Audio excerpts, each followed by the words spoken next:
Good morning प्यारे बच्चे। आज से हम लोग फिर से सॉलिड स्टेट के ऑब्जेक्टिव क्वेश्चंस को लेके आए हैं। आपका जो बोर्ड का जो असाइनमेंट है, जिसमें शुरुआत में जेईई का क्वेश्चन दिया गया है, हम लोग वहीं से डिस्कशन स्टार्ट करेंगे। बीच में हम वीडियो इसलिए नहीं दे रहे थे क्योंकि सॉलिड स्टेट में क्या है कि डिफरेंट वैरायटी के क्वेश्चन बीच बीच में आते रहते हैं। तो हमने ये सोचा कि सॉलिड स्टेट जब कम्प्लीटली ख़त्म हो जाएगा तो कंप्लीट ख़त्म होने के बाद फिर से हम लोग रेगुलर जेईई का क्वेश्चन, नीट का क्वेश्चन, 12th बोर्ड के क्वेश्चन, इन तमाम क्वेश्चन को इस ऑनलाइन के ज़रिए हम लोग फिर से एक बार रिवीजन करेंगे, ताकि जो भी थोड़ा मोड़ा कोताही बचा होगा वो भी हमारा यहाँ से डॉट क्लियर हो जाएगा। तो चलिए हम लोग स्टार्ट करते हैं। सबसे पहले जेईई के क्वेश्चन जो आपके बोर्ड के असाइनमेंट में सबसे शुरुआत में दिए गए हैं। पहले क्वेश्चन, वही पहला क्वेश्चन यहीं से हमारा स्टार्ट है। आप असाइनमेंट निश्चित रूप से आप मोबाइल के सामने रख लेंगे और हमारे वीडियो को continuously non stop 10 objective question को पहली बार में अटैम्प्ट करेंगे। कम से कम 10 ऑब्जेक्टिव क्वेश्चन, एक वीडियो में कम से कम 10 ऑब्जेक्टिव क्वेश्चन देखेंगे। चलिए हम लोग यहाँ से स्टार्ट करते हैं। 2002 का ये जेईई का पूछा हुआ क्वेश्चन है। देखिए इस क्वेश्चन को अगर आप गौर से देखिए तो क्या बता रहा है, ध्यान दीजिएगा। पूरे सोडियम एंड मैग्नीशियम, सोडियम और magnesium crystallize in BCC and FCC type crystals. कहना चाह रहा है कि सोडियम जो है और दूसरा जो मैग्नीशियम है, ये सोडियम और मैग्नीशियम किस में है, तो बीसीसी और एफसीसी में रेस्पेक्टिवली, क्रमशः।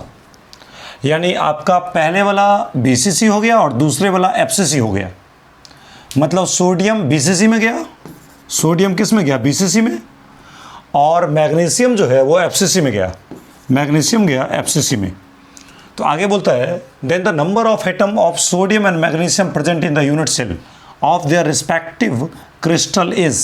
याद होगा हमारे यूनिट सेल में टोटल कितने एटम होते हैं, इसकी संख्या बताता है जेड। याद है क्या, क्लास में बच्चे को याद होना चाहिए। हमारे कमरे में, हमारे यूनिट सेल में टोटल कितने एटम होते हैं, इसी की संख्या को बताते हैं जेड। यानी सर जेड का मान ही हमें इंडिकेट करेगा कि हमारे यूनिट सेल में टोटल कितने एटम होते हैं। तो आप ही बताइए, अगर बीसीसी है तो बीसीसी का लैटिस पॉइंट क्या था, बीटीसी में कंस्टिट्यूएंट पार्टिकल को हमने कहाँ रखा था, बीसीसी में हम लोग बनाने वाले अवयव को किन जगहों पे रखा था, तो बीसीसी में हमने रखा था कॉर्नर के साथ साथ बॉडी सेंटर। याद होगा ना, कॉर्नर के साथ साथ बॉडी सेंटर। यानी सर बीसीसी में दो जगह से हमारा एटम आता था, एक कॉर्नर से और साथ में कहाँ से, बॉडी सेंटर से। आपको याद होगा बीसीसी में कॉर्नर और बॉडी सेंटर दोनों जगह से आता था। अच्छा एफसीसी में कंस्टेंट पार्टिकल को कहाँ रखा गया था, याद होगा ना, FCC face centre cubic crystal unit cell, body centre cubic crystal unit cell. तो बताइए एफसीसी में गोला को बनाने वाले अवयव को हम लोग कहाँ रखे थे, तो रखे थे कॉर्नर के साथ साथ फेस सेंटर पे। एफसीसी में हम लोग बनाने वाले अवयव को कहाँ रखे थे, तो रखा गया था कॉर्नर के साथ साथ फेस सेंटर पे। तो आप ही बताइए इसमें कहाँ कहाँ रखा गया, कॉर्नर पे रखा गया और साथ में फेस सेंटर पे रखा गया, फेस सेंटर पे। बताइए बीसीसी में बनाने वाले अवयव को कॉर्नर के साथ बॉडी सेंटर पे और एफसीसी में बनाने वाले अवयव को कॉर्नर के साथ साथ फेस सेंटर पे रखा गया था। अगर आपको थोड़ा भी बात याद हो तो याद होगा ना, कॉर्नर का कंट्रीब्यूशन, जल्दी बोलो, कोना का योगदान कितना, कोना का योगदान, कॉर्नर का कंट्रीब्यूशन। सर कॉर्नर का कंट्रीब्यूशन 1/8 होता है। और ऐसे ऐसे कितने कॉर्नर, 8 कोने होते हैं, 8। सर बॉडी सेंटर का कंट्रीब्यूशन 1 होता है। और ऐसा ऐसा कितना कंट्रीब्यूशन, एक बॉडी सेंटर होता है हमारे कमरे के बीच में। तो बोलिए 8 कटेगा तो 1, और ये 1 गुना 1 1, यानी यहाँ से आया 1, यहाँ से आया 1, 1 1 मिला के कितना, 2। यानी बीसीसी में हमारा जेड का मान हो गया था 2। बीसीसी में जेड का मान कितना हुआ था, 2। चलिए इसमें देखिए एफसीसी में कॉर्नर, आप तो जानते हैं कि कॉर्नर का कंट्रीब्यूशन 1/8, और ऐसा ऐसा कितना कॉर्नर, 8 कॉर्नर। यहाँ पे फेस सेंटर, तो फेस सेंटर का कंट्रीब्यूशन होता है 1/2, और ऐसा ऐसा हमारे पास कितने फेस, 6 फेस है। क्यों, मैं आपको बताए होंगे, मॉडल आपको दिखाया गया होगा, उस मॉडल में आप देखते होंगे ऊपर नीचे बाएं दाएं आगे पीछे, ऐसे हमारे पास 6 फेस होते हैं। तो आप ही बताइए फेस का कंट्रीब्यूशन 1/2, फेस का योगदान कितना, 1/2, और ऐसा ऐसा कितना फेस, 6 फेस।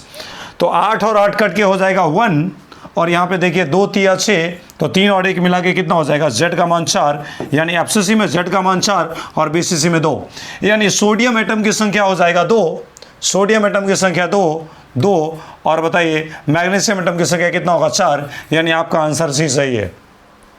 बोलिए लाइन समझे क्या? मैं इसको और अच्छे ढंग से आपको क्लियर करके बताना चाहता हूँ। चलिए मैं एक बार इसको फिर से डिलीट करता हूँ और एक बार आपको ढंग से इस चीज़ को मैं समझाने की कोशिश करता हूँ। देखिए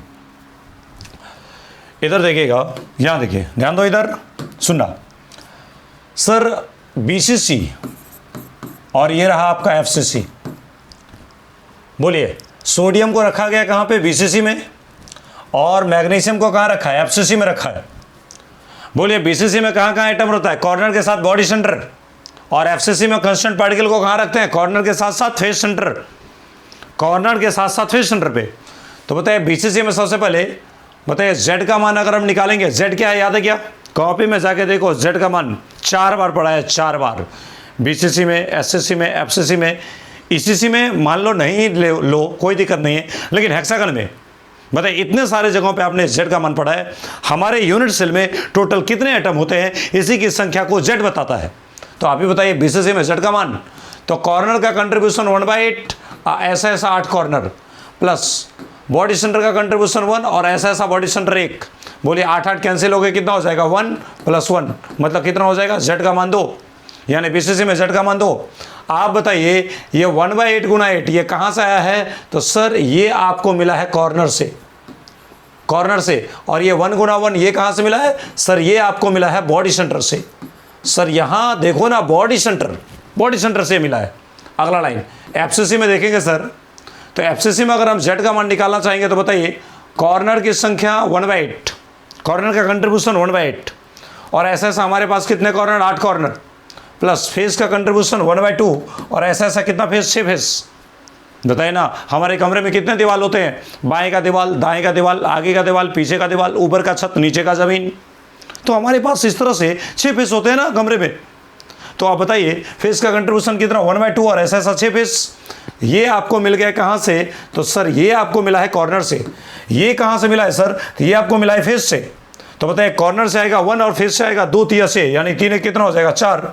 यानी सर सोडियम की संख्या 2 और मैग्नीशियम की संख्या 4, यानी BCC में Z का मान 2 और FCC में Z का मान 4। और ये चीज़ तो हम पहले से ही जानते थे, हमें निकालने की ज़रूरत भी नहीं था।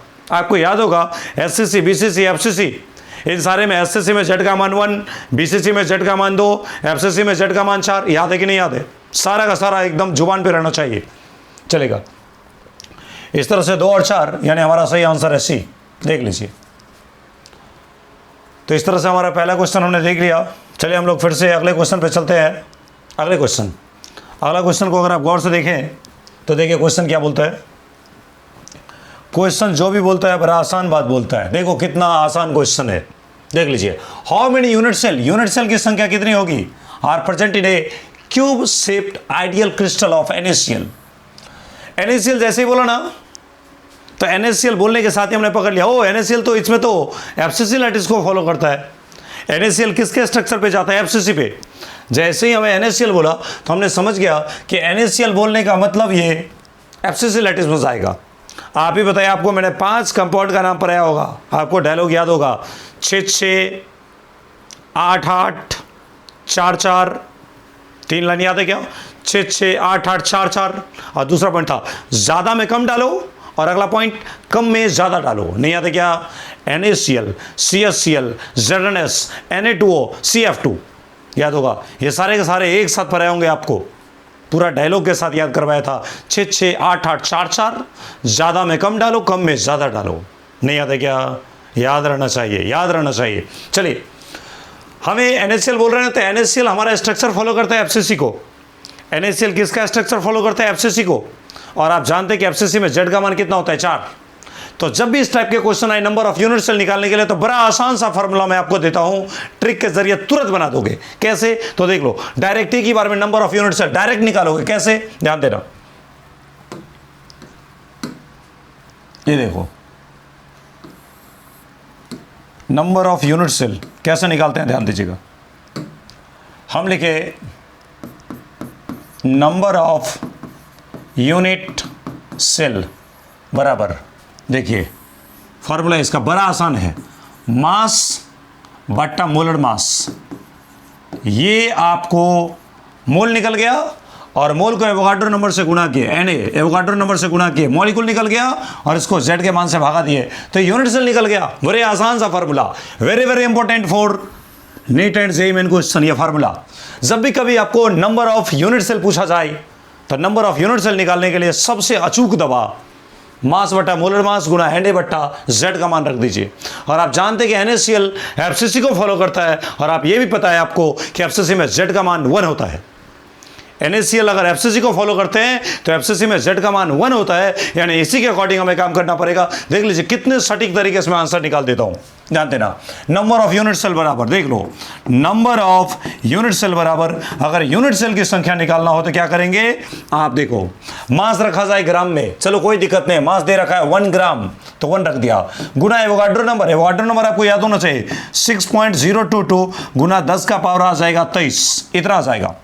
और बट्टा में देखिए मोलर मास, NaCl का मोलर मास याद होगा ना, NaCl देखो यहाँ पे निकलेगा, NaCl सोडियम का 23 दिया हुआ है और क्लोरीन का 35.5 दिया हुआ है। हमें तो लगता है आपके जुबान पे होगा 23 एकन 23 और 35.5 एकन 35.5, 23 और 35.5 को जोड़ने से कितना आएगा 58, 58.5, तो यहाँ सर रख दो 58.5, ये रख दिया हमने। चलिए और गुना Z, आप जानते हैं NaCl फॉलो करता है किसको, FCC को, NaCl FCC को फॉलो करता है, इसका मतलब Z का मान कितना होगा 4 आ जाएगा। अब इसको सॉल्व कर दो, आराम से आंसर आ जाएगा। सॉल्व भी बड़े सटीक तरीके से हम करना आपको सिखा देते हैं, ध्यान दीजिएगा, ध्यान दोगे। आप ही बताइए, ये 6.022 को हम मान लिए हैं 6, क्योंकि 6.022 लगभग 6 के बराबर है।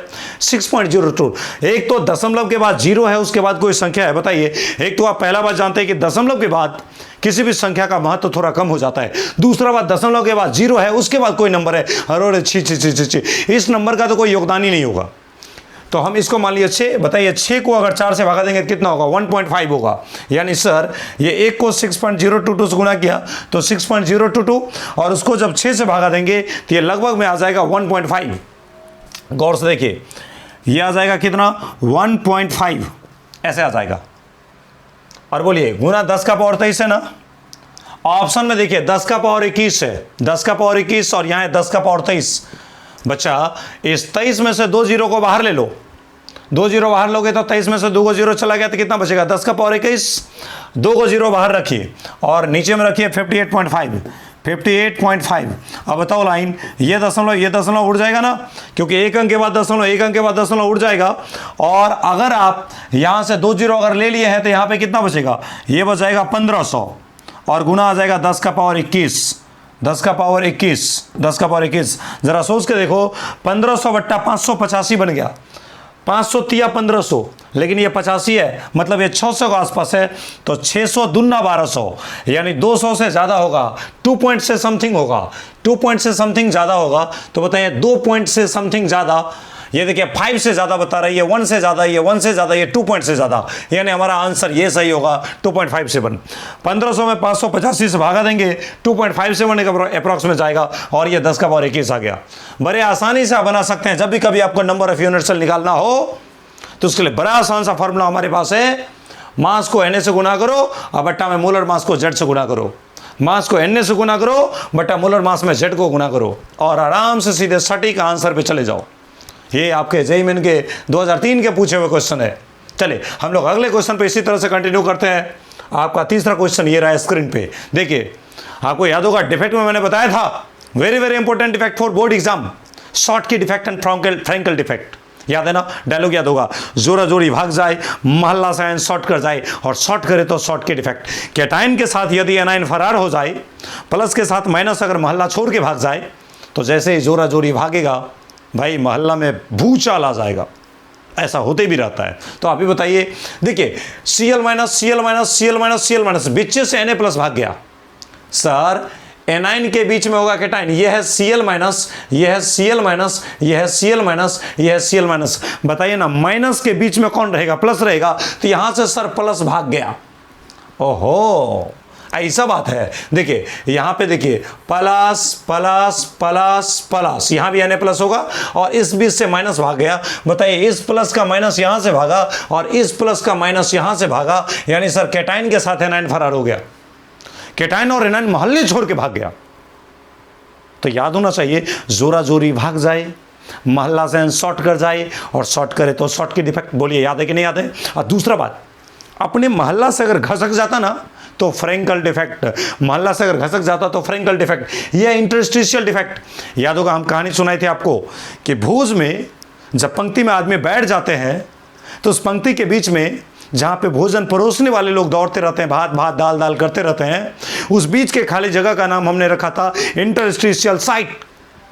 और एक बार भोज में वर्षा आ गया था, आपको याद होगा क्लास में मैंने बताया था, वर्षा आ गया था, बहुत दूर से आदमी खाने के लिए आए थे, बादल की गर्जन से आदमी डर गया और बोला कि मुझे किसी तरह से खिला दो, मैं भूखा हूँ, मुझे प्यास लगी है, मुझे किसी तरह से खाना खिला दो, मैं चले जाऊँगा, मैं काफ़ी गरीब आदमी हूँ, ऐसा उसने बोला था। तो उसे जो भोज के वरिष्ठ नागरिक होते हैं, वो वरिष्ठ नागरिक ने उस व्यक्ति को, निमंत्रण दिए हुए व्यक्ति को बीच में ही बैठा दिया था, इंटरस्टिशियल साइट में घुसा दिया था। याद होगा ना, इंटरस्टिशियल साइट में घुसा दिया था। तो वहीं से जो डिफेक्ट आया था इंटरस्टिशियल डिफेक्ट। सर इसमें तो ऐसा कुछ भी नहीं हो रहा है, बाहर से कोई आगे अगर घुस जाता तो इंटरस्टिशियल डिफेक्ट होता, अगर अपने मोहल्ला में घसक जाता तो फ्रेंकल डिफेक्ट होता। लेकिन सर ये मोहल्ला छोड़ के भाग गया, तो आपको पता होगा ना, मोहल्ला छोड़ के जब भाग जाता है ना तो वहाँ पे मोहल्ला से आयन शॉर्ट कर जाता है, कैटाइन के साथ एनाइन फरार होने से मोहल्ला में प्लस माइनस में कमी आ जाता है। और शॉर्ट करेगा तो कौन डिफेक्ट? शॉर्ट के डिफेक्ट, शॉर्ट के डिफेक्ट। देख लीजिए ये 2004 का क्वेश्चन है सॉलिड स्टेट का, शॉर्ट के डिफेक्ट। चलिए इसके आंसर आपने लगा दिया शॉर्ट के डिफेक्ट। चलिए हम लोग चलते हैं अपने जेईई मेन के चौथे क्वेश्चन पे। जरा देखिए कितना आसान सा क्वेश्चन पूछा है, जरा गौर करो। जेईई मेन हो या नेट हो, इसमें कभी हार्ड क्वेश्चन नहीं होते। हाँ, विद इन टाइम बनाना होता है और एक्यूरेसी थोड़ी सी रखनी होती है, लेकिन क्वेश्चन जो आप बोले गए कि काफ़ी ज़्यादा हार्ड पूछे जाते हैं, ऐसा कुछ भी नहीं है। आप देख लीजिए, आपके नज़र के सामने है क्या है। तो क्वेश्चन देखो, क्वेश्चन नंबर बता रहा है, an ionic compound has a unit cell consisting of A ion at the corner of a cube. A को रखे हैं कॉर्नर पे, ओहो ये ए है तो ए को कहाँ रख दिया? कॉर्नर पे, कोई दिक्कत नहीं है। And B ion on the centre of the faces, और बी को रखे हैं फेस सेंटर पे। ओहो कितना आसान है, बी को रख दिया है फेस सेंटर पे। बताए इससे आसान कुछ हो सकता है क्या? अब आगे बोल रहा है empirical formula of this compound would be. अरे रे रे, कितना आसान क्वेश्चन पूछा है। देखिए ए को रखा कॉर्नर पे, बी को रखा फेस पे, अब बोलते हैं इसका फार्मूला बताओ। क्या इतना आसान नहीं बनेगा क्या? क्या बात करते हो, हद करते हो, हद करते हो। बताइए ए को रखा कॉर्नर पे, बी को रखा फेस पे, बताइए कॉर्नर का कंट्रीब्यूशन कितना? 1/8। कॉर्नर का कंट्रीब्यूशन 1/8। और ऐसे हमारे पास कितने कोने? भाई आपको मैंने मॉडल से दिखाया था, 1 कोना, 2 कोना, 3 कोना, 4 कोना, 5 कोना, 6 कोना, 7 कोना, 8 कोना। हमारे कमरे में 4 कोने नीचे होते हैं और 4 कोने ऊपर होते हैं। इस तरह से हमारे कमरे में कोने की संख्या 8। तो 1 कोना से 1/8, तो 8 कोना से मिलेगा 8 गुना 1/8 बन जाएगा ना। प्लस बी को रखा है फेस सेंटर पे, बताइए फेस का कंट्रीब्यूशन कितना? 1/2। और ऐसा ऐसा कितना फेस? 6 फेस, 6 फेस, 6 फेस, याद होगा 6 फेस, 6 फेस, 6 फेस का बाएं दाएं आगे पीछे ऊपर नीचे। हमारे पास टोटल फेस की संख्या कितना होता है? 6। तो इस तरह से हमारे पास 6 फेस, तो 6 लिख दिया, गुना में 6। बोलिए 8 घटेगा तो कितना आ जाएगा? 1, और 2 तिया से आ जाएगा B3। बताइए ए हे कितना आसान क्वेश्चन पूछा है, AB3। बताइए इतने आसान क्वेश्चन जब पूछते हैं फिर भी आप नहीं बनाते हो, बड़े दुख की बात आप करते हैं। निश्चित रूप से सारे बच्चे A to Z क्वेश्चन को लगाएंगे, A to Z क्वेश्चन का यहाँ पे सॉल्यूशन मिलेगा, जेईई मेन और नेट के सारे क्वेश्चंस का, साथ में बोर्ड का। चलिए मिलते हैं फिर से हम लोग अपने 5वें क्वेश्चन पे। 5वें क्वेश्चन देखिए, छी कितना आसान क्वेश्चन पूछ दिया। हालांकि इसमें थोड़ा सा ऑप्शन में टाइपिंग में मिस्टेक है। क्या है देखिए, इसमें क्या गया होगा टाइपिंग ना, ये आप असाइनमेंट में देख लीजिए, असाइनमेंट में सेम सही होगा। इसमें लिखा है 12/3 पाई आर क्यू। इसका ऑप्शन दिया हुआ है 16/3 पाई आर क्यू।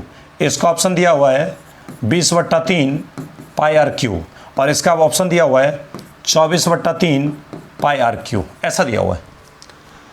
चलिए बोल रहा है total volume of atom, atom का टोटल वॉल्यूम। ओहो परमाणु का टोटल वॉल्यूम। आप जानते हैं परमाणु गोलाकार होता है, परमाणु कैसा होता है? गोलाकार। और गोला का वॉल्यूम नहीं याद है क्या? गोला का वॉल्यूम 4/3 पाई आर क्यू। अरे रे रे रे, स्फीयर का वॉल्यूम, रे स्फीयर का परमाणु का वॉल्यूम क्या होगा? 4/3 पायर क्यूब। और बोलिए किस में बोल रहा है? Face centred cubic. ओहो, एफसीसी में टोटल गोला का वॉल्यूम पूछता है। और आपको पता है कि एफसीसी में गोला कितना होता है? 4। बोलिए ना, एफसीसी में जेड का मान कितना होता है? 4। हमारे कमरे में टोटल कितने यूनिट्स एटम होते हैं, इसकी संख्या बताता है जेड। तो आप ही बताइए एफसीसी में जेड का मान कितना? 4। तो इसका मतलब एफसीसी में गोले की संख्या कितना? 4। तो आप ही बताइए एक गोला का वॉल्यूम कितना होता है? 4/3 पायर क्यूब। एक गोले का वॉल्यूम होता है 4/3 पाई आर क्यू। तो बोलिए एफसीसी का टोटल गोले का वॉल्यूम पूछता है, तो एफसीसी में जेड का मान 4, इसका मतलब एफसीसी में गोले की संख्या कितना होता है? 4। तो एक गोला का वॉल्यूम होता है 4/3 पाई आर क्यू, तो 4 गोले का वॉल्यूम कितना होगा? तो हो जाएगा 4 × 4/3 पाई आर क्यू। तो आप बताइए 4 × 16/3 पाई आर क्यू। बताइए इससे आसान कुछ क्वेश्चन हो सकता है क्या? जेईई मेन की आप बातें करते हैं, कहने के लिए कंपटीशन है, लेकिन इतने आसान क्वेश्चन आपसे पूछ रहे हैं, आप फिर भी आप अगर नहीं बनाते हो तो धिक्कार है, धिक्कार। चलिए मिलते हैं फिर से 16/3 पाई आर क्यू, यानी आपका आंसर कौन सा सही होगा? बी ऑप्शन सही होगा। मेरे विचार से आप समझ गए, 2006 में पूछा हुआ क्वेश्चन है। चलिए हम लोग अगले क्वेश्चन पे चलते हैं, इससे आगे कंटिन्यू करते हैं बातों को। छठा क्वेश्चन देखिए आपके स्क्रीन पे, कितना आसान क्वेश्चन पूछा है। ओ हो, फिर से देखिए वही बात, क्वेश्चन में लिखा हुआ है सीसीपी सीसीपी सीसीपी। हर बच्चों के जुबान पे होगा कि एफसीसी का दूसरा नाम होता है सीसीपी। एफसीसी का दूसरा नाम होता है सीसीपी, क्यूबिक क्लोजेस्ट पैकिंग, क्योंकि क्यूबिक सिस्टम में सबसे ज्यादा ठूस ठूस के पैकिंग, क्यूबिक सिस्टम में सबसे ज्यादा धसा धसा के पैकिंग एफसीसी में होता है, तभी तो उसका पैकिंग 74% गया था। इसलिए चूंकि क्यूबिक सिस्टम का सबसे क्लोजेस्ट पैकिंग एफसीसी में होता है, इसलिए एफसीसी का दूसरा नाम रखा गया क्यूबिक क्लोजेस्ट पैकिंग, यानी सीसीपी। याद है नहीं? याद है कि नहीं याद है? याद होना चाहिए। चलिए बोल रहे कि इन ए कंपाउंड, एक कंपाउंड है जिसमें atom element Y form CCP lattice. Y को कहां रखा है? सीसीपी में। हो सर, वाई को रखा है सीसीपी में, इसका मतलब वाई को रखा है एफसीसी में, और एफसीसी में रखा है, इसका मतलब वाई की संख्या 4 होगा, क्योंकि एफसीसी में जेड का मान कितना होता है? 4। अब बताइए, आपको बताए होंगे, कॉपी में जाके देखो, देहात में जाकर के बसविट्टी लेवल पे लाइन लिखा हुआ है क्या? जितना जेड का मान होगा, जितना जेड का मान होगा उतना ही ऑक्टाहेड्रल वॉइड होगा, और उसका दुगुना टेट्राहेड्रल वॉइड होगा। मैं निकाल के दिखाया था, याद होगा आपको। जितना जेड का मान होगा उतना ही ऑक्टाहेड्रल वॉइड होगा, और उसका दोगुना टेट्राहेड्रल वॉइड होगा। तो बताइए जेड है 4, तो ऑक्टाहेड्रल वॉइड कितना होगा? 4, और टेट्राहेड्रल कितना होगा? दुगुना, यानी 4 दूना 8। आगे देखिए क्या बोल रहा है। वाई को रखे हैं सीसीपी में, वाई को रखे हैं सीसीपी में, सीसीपी का मतलब एफसीसी में, एफसीसी का मतलब जेड का मान 4।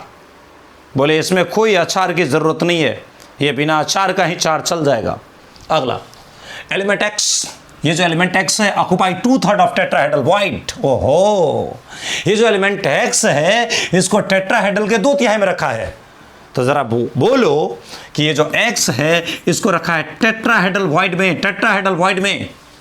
याद है हमारा डायलॉग, जितना जेड का मान होगा उतने ही ऑक्टाहेड्रल वॉइड होंगे, और उसका दुगुना टेट्राहेड्रल वॉइड होगा। तो बोलिए जेड का मान है 4, तो टेट्राहेड्रल वॉइड दुगुना होगा, यानी कितना? 8 होगा। टेट्राहेड्रल वॉइड होगा 8। लेकिन दुख की बात यह है कि सारे टेट्राहेड्रल में नहीं रखा है, मात्र 2/3 में रखा है। तो 8 का 2/3 ले लो, 8 का 2/3 कर दो, यानी 16/3 आ जाएगा। तो बोलिए एक्स और वाई में अगर कंपाउंड बनाना है तो एक्स हो जाएगा 8 दूना 16/3, एक्स आ जाएगा 16/3, और बोलिए वाई कितना आ जाएगा? वाई का मान हो जाएगा 4 हो जाएगा। बोलिए कुछ नहीं, बट्टा सबसे पहले खत्म करने की कोशिश करो। तो बट्टा खत्म करोगे तो 3 से गुना करो, तो इसको भी 3 से गुना किया, इसको भी 3 से गुना किया। बोलिए ये 3 कट जाएगा ना, तो आ जाएगा x 16। इसको सॉल्व कीजिए तो आ जाएगा x 16, और y आ जाएगा 4 तिया 12, y आ जाएगा 4 तिया 12। बोलिए 16 और 12 में कॉमन कितना आएगा? 4 आएगा, तो आ जाएगा 4 चौका 16 और 4 तिया 12, x4 y3। देखो कितना आसान क्वेश्चन पूछा है, x4 y3। इतना आसान बताइए जेईई मेन से आप क्या उम्मीद करते हैं? 2008 में पूछा x4 y3, x4 y3, यानी आपका सही आंसर है x4 y3। समझ गए लाइन क्या? चलिए हम लोग छठा के बाद अब 7वें क्वेश्चन पे एक बार चलते हैं। ओहो हो, देखो कितना आसान क्वेश्चन पूछा है 2009 में जेईई मेन ने। 7वां क्वेश्चन, कॉपर क्रिस्टलाइजेज इन एफसीसी। कॉपर किस में है? एफसीसी में है। ज़रा बताइए, जब आप एफसीसी की बातें करते हो तो एफसीसी आप जानते हैं ना, एफसीसी में फार्मूला क्या होता है हमारा, √2a = 4r। आपको मैंने साबित किया था, याद होगा ना, पीला पीताम्बर, हमारे पास जो मॉडल है पीला पीताम्बर, उस पीले पीताम्बर मॉडल को मैंने दिखाया था ना, खरा वाला परा वाला ए, खरा वाला ए, तो टेरा वाला √2a, और इसमें था r r r r 4r, तो आ गया था √2a = 4r। याद है कि नहीं याद है? एग्जैक्टली वही बातें हैं यहाँ पे, √2a = 4r। तो देखिए इसमें बोल रहा है कॉपर क्रिस्टलाइजेज इन एफसीसी। जैसे ही एफसीसी बोला हम समझ गए, ए यूनिट सेल लेंथ यानी भुजा की लंबाई दिया है 361, यानी सर ये एफसीसी में ए का मान दे रखा है 361 पिकोमीटर, ऐसा दिया है। तो आगे बोल रहा है what is the radius of copper, copper का रेडियस क्या होगा। कितना आसान क्वेश्चन है।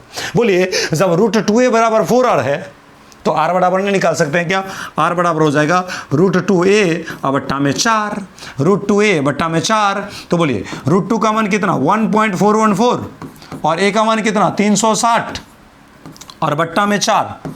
बोलिए 360 नहीं 361 दिया हुआ है, 361। चलिए जल्दबाजी में अगर आंसर लगाना हो तो 361 को मान लेते हैं 360, 360 को 4 से भागा दीजिएगा तो हो जाएगा 90, 14 नमा 126। लेकिन इसको आपने कम किया तो 126 से थोड़ा ज़्यादा करो, और 126 से ज़्यादा किस में है, 127.6 में है। डायरेक्ट आंसर मारो, डायरेक्ट। सर इस 361 को अगर हम कुछ पल के लिए 360 मान लेंगे तो काटना आसान होगा ना, तो 4 नमा 36 यानी 90 मरतबा कटेगा, और 90 को 1.4 से गुना करेंगे तो 126 आएगा। और बताइए ये तो 4 होगा नहीं, क्योंकि 4 से ज़्यादा होगा, तो इसलिए 126 से ज़्यादा होगा। और 126 से ज़्यादा वाला ऑप्शन कौन सा है, 127.6। सीधा ऑप्शन टिक करो, मार के भागो। चलिए 7वां क्वेश्चन हमारे विचार से आपको लग गया होगा, 2009 में जेईई मेन ने पूछा था। चलिए 8वें क्वेश्चन पे देख लो, देखो 2010 का क्वेश्चन है, कितना आसान क्वेश्चन है, लॉलीपॉप है एकदम।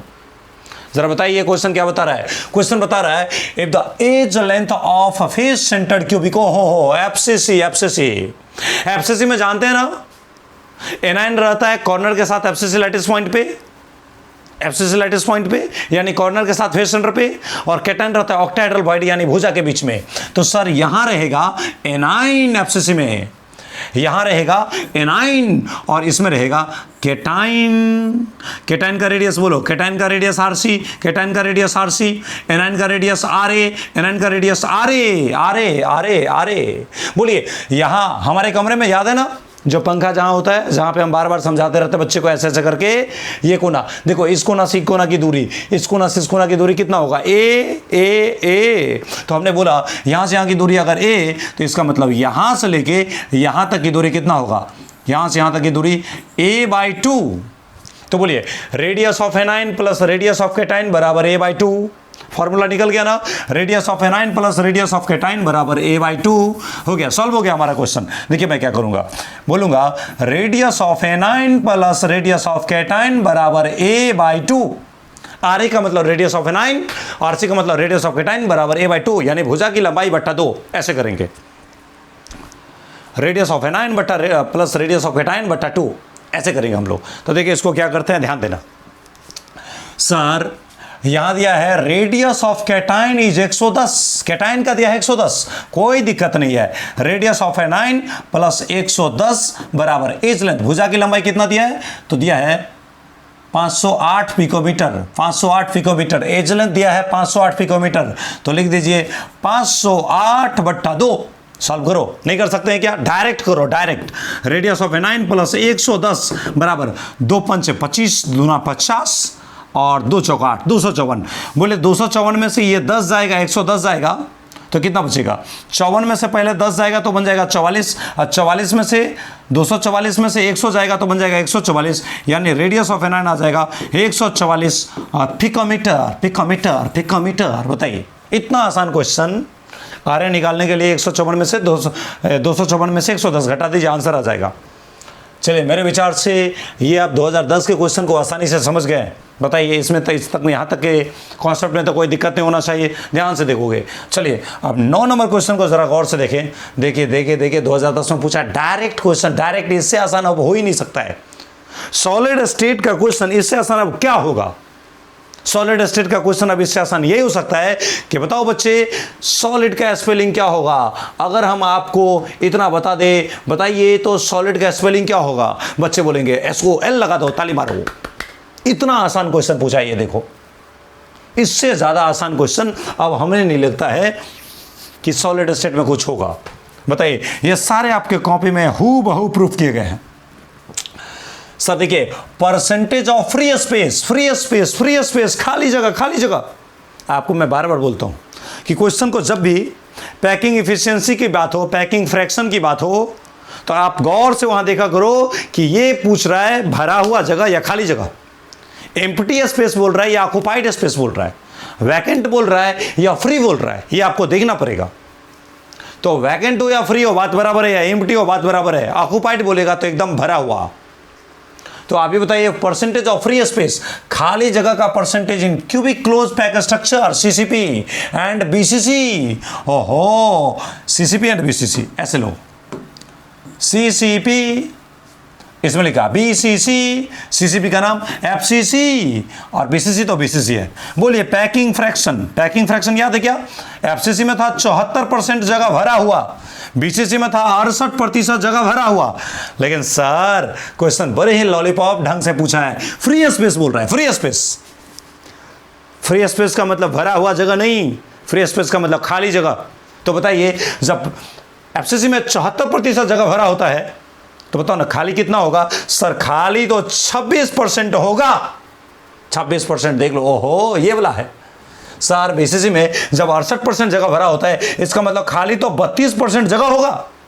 सर FCC में 26% खाली, 26% खाली, और BCC में 32% खाली, 32% खाली। आपका ऑप्शन भी हो गया। बोलिए, क्या बहुत भारी क्वेश्चन पूछा है क्या? ये सारा आपके कॉपी में, सारा आपके कॉपी में A to Z को प्रूफ करके दे दिया गया, प्रूफ करके। चलिए मिलते हैं फिर से हम अपने 10वें क्वेश्चन पे। ये देखिए, ये देखिए कितना आसान, कितना बोआ वाला क्वेश्चन पूछा है। ऐसे क्वेश्चन की तो भरमार लगा दिए हम। बताइए, इन FCC lattice atom A occupies corner position, A को रखा गया कॉर्नर पोजीशन पे। ओ सर, A को रख दिए कॉर्नर पे, तो बोलिए कॉर्नर की संख्या कितना? 8। कॉर्नर की संख्या कितना होता है? कॉर्नर की संख्या होता है 8। कॉर्नर पे कॉर्नर की संख्या 8। आगे बोल रहा है एटम बी को रखा जाता है फेस सेंटर पोजीशन पे। ओहो, बी को रखा है फेस सेंटर पे, फेस सेंटर पे। लेकिन बताइए आगे देखिए, फेस सेंटर की संख्या अच्छी होता है ना। अब थोड़ा गौर से देखना, आगे बोल रहा है, आगे क्वेश्चन बस इसी के लिए तो ये क्वेश्चन ठीक है। इफ वन एटम, यदि एक एटम ऑफ बी का मतलब फेस का, इज मिसिंग, गायब हो गया, रखना भूल गया।